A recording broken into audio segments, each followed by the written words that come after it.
Hello, fellow entrepreneurs. Welcome to my channel where I read and summarize books relating to being a better entrepreneur. I've met no one who I thought was wise who didn't read. I believe reading is essential for those who seek to rise above the ordinary. So today, we'll be learning from Samit's book, Disrupt You. So without further ado, let's get straight into it. You might believe that the world's most successful entrepreneurs are fortunate, but you'd be wrong. True disruptors don't wait for success to come to them. They take action. They carefully observe the world around them on a daily basis in order to identify proven problems and develop effective solutions. They don't always get it right the first time, let alone the second, third, or fourth time. But that doesn't bother them because they know that failure is the first step towards success. These business people aren't lucky, they're logical. Following in their footsteps is easier than you might think with the right insights. Part 1. The most successful entrepreneurs see failure as an opportunity. What is the first thing you do when you enter an airport? You're likely to come across a check-in kiosk whether you're in Canada, China, Norway, or New Zealand. You don't want to wait in line, so you get your boarding pass from a machine. Kiosks like these can now be found in almost every country on the planet. These machines, however, were not always a success. In reality, they're a symbol of failure. The inventor of airport kiosks had no intention of using his machines in the travel industry. He wanted them to sell lottery tickets instead. That concept was a complete failure. However, in his failure, the inventor saw something that few others did: opportunity. As a result, he shifted gears, abandoning his original concept and focusing on the travel industry with kiosk technology. Samit, the author, was the entrepreneur. He learned to reframe rejections as redirections after that failed lottery machine set him on the path of serial innovation. Entrepreneurs, it is said, are simply those who recognize that there is little difference between an obstacle and an opportunity. Take a look at Samit's professional history and you'll see what I mean. Samit, unfazed by setbacks, has become a globally recognized expert in entrepreneurship, having worked with Fortune 500 companies, foreign governments, and even the Vatican to disrupt a variety of industries. Some might look at Samit and say, wow, he's lucky, but it was logic, not luck, that led to his kiosk's success. He became introspective after failing with the lottery idea. Is there another possible application for this technology, he wondered.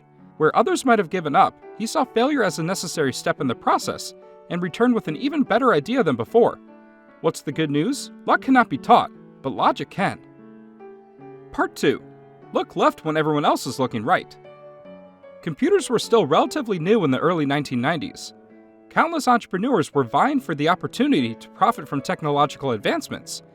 You might be wondering who came out on top. It's the last person you'd expect to see. It wasn't a software or hardware company that was the first to sell for $100 million during that period.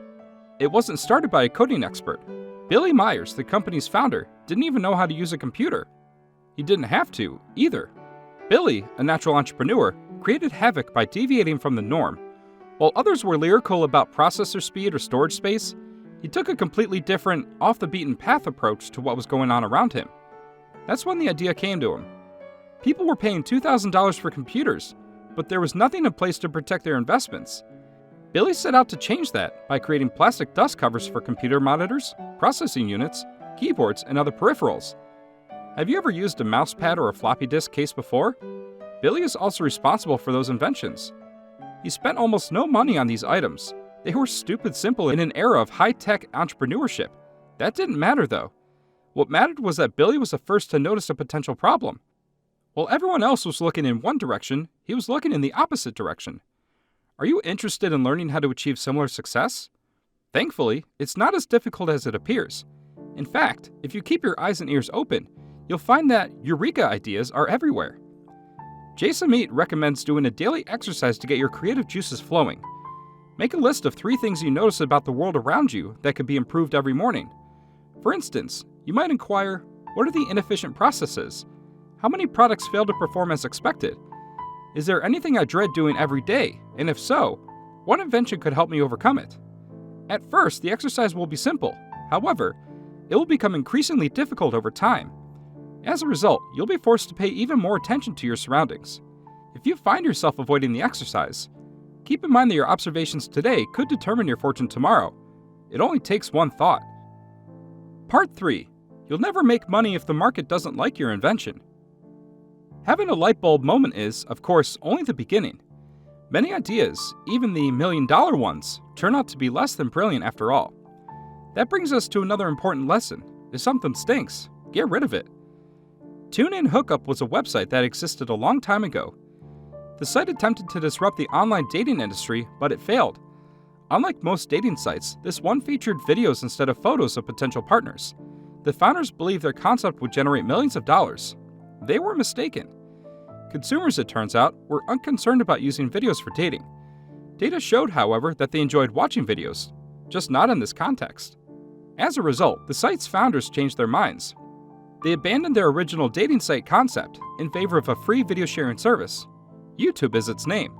YouTube was acquired by Google for well over $1.5 billion after only 1 year in business, and the founders' lives were forever changed. This may appear to be a once-in-a-lifetime story, but contrary to popular belief, flipped failures are more common than you might think. Entrepreneurs who succeed are masters of evolution, iterating until they find something that customers really want. Take, for example, Instagram. It began as a mobile check-in app in 2010. However, data soon revealed that users were enamored with one feature in particular: photo sharing. The founders then abandoned their original concept and created the billion-dollar photo sharing app that we all know today. So as an entrepreneur, you must quickly let go of what's not working. Many people are so committed to their original concept that they ignore warning signs in an attempt to make it work. Even walking away and starting over would be the best option. On the other hand, successful entrepreneurs know when to call it a day. They have a permanent seat on their board of directors for data, and they listen when it speaks. So the next time emotion gets in the way of logic, use data to guide your decision-making, or risk staying married to a bad idea until death do you part. Part 4. Businesses that are successful sell solutions rather than products. What is the definition of a cell phone? No, this isn't a Jeopardy question, though it does sound absurd. But don't dismiss it just yet. Are you buying a palm-sized piece of metal when you buy a new cell phone? Or are you purchasing a means of communicating with people all over the world? The answer is, of course, self-evident. You're not buying a physical item, but rather the opportunities it opens up. You're purchasing the right to call friends and family whenever you want. You're spending money on communication, community, and comfort, all of which are far more valuable than a few pieces of metal and plastic. This brings us to our next point. Successful businesses sell solutions rather than products. Take, for example, toothpaste. Do people buy it again and again because they like the product? No. They buy it because it provides a solution to halitosis and tooth decay, minty fresh breath, and sparkling teeth. Following the same logic, Waze, the $1 billion GPS software company that got bought up by Google, doesn't just provide smart maps to drivers. Rather, it saves them time. By taking the quickest route from point A to point B, they can save minutes or even hours. Any successful company can be identified as a mass producer of solutions if you look closely. It's never about the products themselves, no matter how snazzy they are for them. It's always about the potential of the products in question. Comfort is what mattress companies sell. Companies that sell skydiving sell adventure. Love is sold through dating apps. Keep your company's unique solutions front and center, whether you're pitching investors or writing web copy for customers. They're your competitive advantage, and they're why people keep returning for more. And whatever you do, stay away from the problems that don't exist. In a desert, no one wants to be sold sand. You'll have no customers, no profits, and eventually no business if you're offering a solution to a problem that doesn't exist.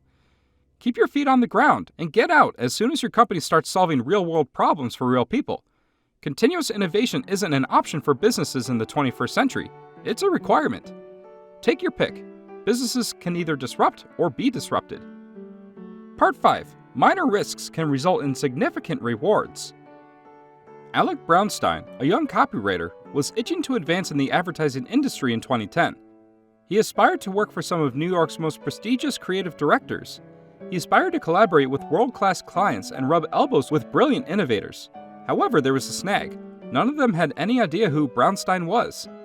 Alec had a crazy idea one day while Googling creative directors. He reasoned that everyone Googles themselves.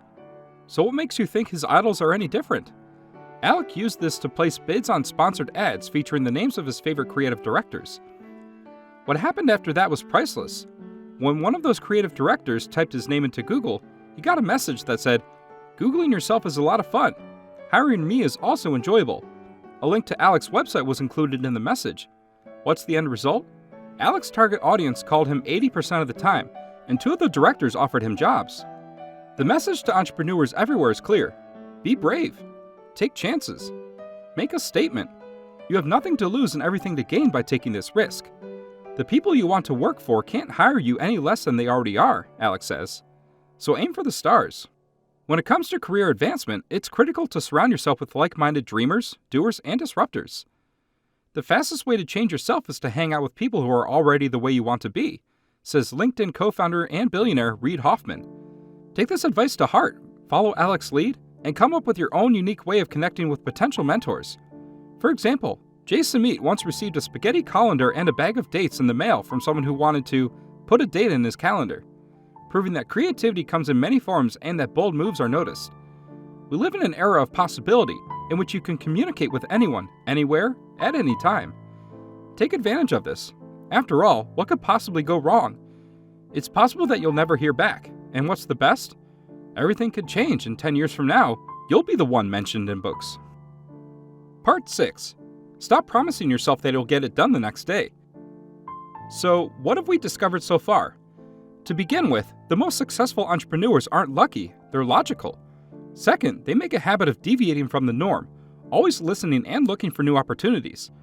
Third, they pay attention to the market and aren't afraid to abandon a failed strategy. Fourth, they sell solutions rather than products. Fifth, they take risks, knowing that a series of small risks can add up to a big payoff. Another trait that successful entrepreneurs share is their ability to move quickly. You should follow suit. Consider your objectives, then set deadlines for each of them, and work backward to schedule the steps you must take. What are the chances of this working? Here's an illustration. Jim Carrey, a struggling actor, wrote himself a check for $10 million in 1987, and it was dated for Thanksgiving 1995. Jim earned $10 million for his leading role in the film Dumb and Dumber in 1994, a year ahead of schedule. He'd quickly propelled himself down the path to his dream career by applying pressure and working tirelessly toward his goal. Naturally, not everyone will achieve multimillionaire status, but the most important thing is to set a goal in the first place, no matter how big or small it is. Excuses are simple to make. Effort isn't one of them. Nonetheless, it is the only way to make genuine progress. Don't be fooled into thinking that something will happen in due time. You must begin working on your dreams if you truly want them to come true. Now is the time. There's only one catch. Don't forget about today while you're rushing toward tomorrow. It's important to keep an open mind at all stages of your career because opportunities can appear when you least expect them. Mark Zuckerberg, a Harvard undergraduate, invited 5 friends to his dorm room in February 2004. He wanted to present them with a new business concept. Only 2 of the 5 people were able to attend. Because they were present, both are billionaires today. Instead of studying from a textbook that day, they were able to witness the formation of Facebook in real time. And the rest, as they say, was history. So go out there and look for solutions. Become enamored with various business concepts, and then abandon them if they don't work out. Failing forward is an option. Also, always open the door when opportunity knocks. From this book, I learned that in business, logic, not luck, determines success. Entrepreneurs create disruption across industries and around the world by constantly reflecting and redirecting their efforts. They look for real problems to solve and then sell solutions. Of course, not every suggestion they make is brilliant. When these entrepreneurs do fail, however, they always fail forward, discarding bad business ideas, identifying new opportunities, and utilizing data to improve their decision-making process. Take 5 minutes every morning to visualize your goals becoming a reality. This exercise will not only put you in a positive frame of mind, but it will also put you one step closer to achieving your goals, mentally preparing you to create the future you want. This wraps up the summary from the book, Disrupt You, by Samit. Thank you for sticking out through the very end of this video. Nothing helps out my channel more than y'all watching the entire video. These videos take a long time to make, and is a labor of love. If you would like to contribute by buying me a cup of coffee, I'll leave the link below along with the link to this book. And as always, if you liked this video, please like and subscribe and watch these videos that might pique your interest. I'll see you on the next one. Until then, keep reading.